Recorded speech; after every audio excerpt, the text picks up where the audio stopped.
Hello there, ladies, gentlemen, and NBs, and welcome to another episode of 5-Minute Genres. I'm your host, Simon from Games Deconstructed, and I've had a bit of a think about the format of this series. You'll hear more about it at the end of the video, but you can see the very first change right now, the inclusion of my very own biological face. The reason why I'm referring to my face as biological, which is not something most actual human beings do, is that today we'll be talking about Biopunk. 5 minutes on the timer, strap in, and let's go! What is Biopunk? It's a subgenre of science fiction that's closely connected to cyberpunk and post-cyberpunk. Why is it called Biopunk? Where cyberpunk focuses on the applications of information technology, robotics and the like, and their effects on everyday life, furthering the class divide, the ever-growing power of corporations, etc., Biopunk believes that the future will be influenced mostly by biology. In the words of Paul Di Filippo, a prolific writer in the genre and the author of a manifesto on it, who also deigns to call it ribofunk instead of biopunk, ribofunk is speculative fiction which acknowledges, is informed by, and illustrates the tenet that the next revolution, the only one that really matters, will be in the field of biology. To paraphrase Pope, ribofunk holds that the proper study of mankind is life. Forget physics and chemistry, they are only tools to probe living matter. Computers? Merely simulators and modelers for life. The cell is king. What are examples of biopunk?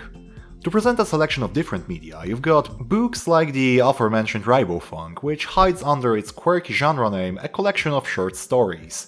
Its author, the also aforementioned Paul Di Filippo, traces the roots of biopunk to the island of Dr. Moreau, which itself spawned S. Andrew Swan's Moreau series.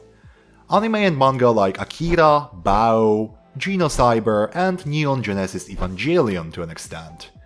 Movies and TV series like most stuff by David Cronenberg, Repo, both Man and the Genetic Opera, or the German Netflix series Biohackers.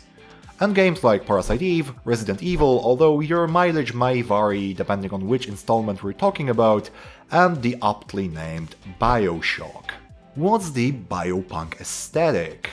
It's important to differentiate between the biopunk aesthetic and the genre itself. You can have biopunk stories with a non-biopunk aesthetic, like Bioshock is essentially a biopunk game with an Art Deco aesthetic with a little bit of dieselpunk sprinkled on top.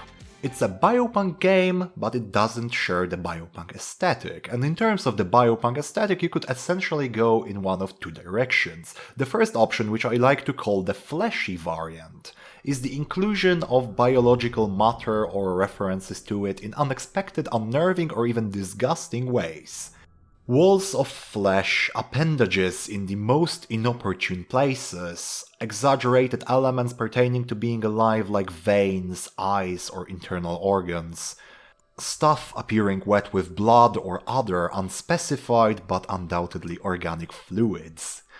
This sort of aesthetic is a good fit for darker stories, and works well for visually presenting and representing the negative consequences of the use and abuse of biotechnology.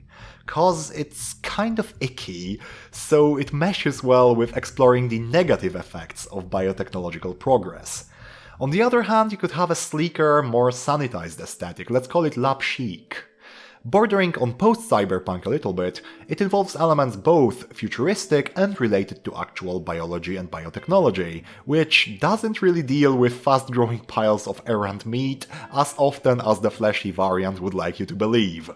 Lots of white, characters wearing lab coats, images reminiscent of microscopic photography, maybe even some glow wave related stuff, so stuff that glows in the dark, like this rat from Biohackers.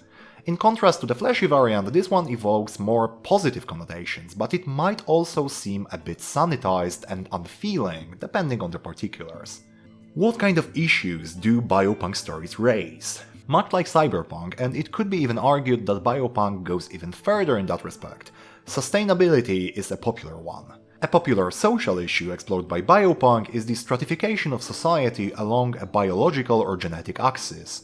differences, divides and conflicts between designer and non-designer humans, humans and hybrids, biological and vat-grown children and the parents thereof, or whatever else you can imagine, can be a handy source of plot, or even a striking metaphor for real-life tribalism, casteism, maybe even racism, though please approach these with a great deal of subtlety if you decide to include a metaphor like this in your stories. Finally, the existential issue of the limits of humanity and their role in what we believe is a human or inhuman experience. Whether science-fueled immortals, children made to order in vats, or clones can be considered human anymore, or maybe they are something else entirely. Thanks a lot for joining me for this short and sweet summary of what Biopunk is. As you might have realized if you are a long-time viewer of the series, this time the timer was only on when I was talking about the genre itself. That's because I recently realized that depending on how long I wanted to make the intro or outro, this would in turn bite into the length of the genre explanation itself, and that's not something that I wanted to do. So from now on you can expect the intro and outro durations to be built on top of the actual 5-minute genre explanation. Thanks a lot, I hope you have a great day, feel free to leave a sub or click one of the YouTube clickables if you feel like it, and I'll see you in the next one.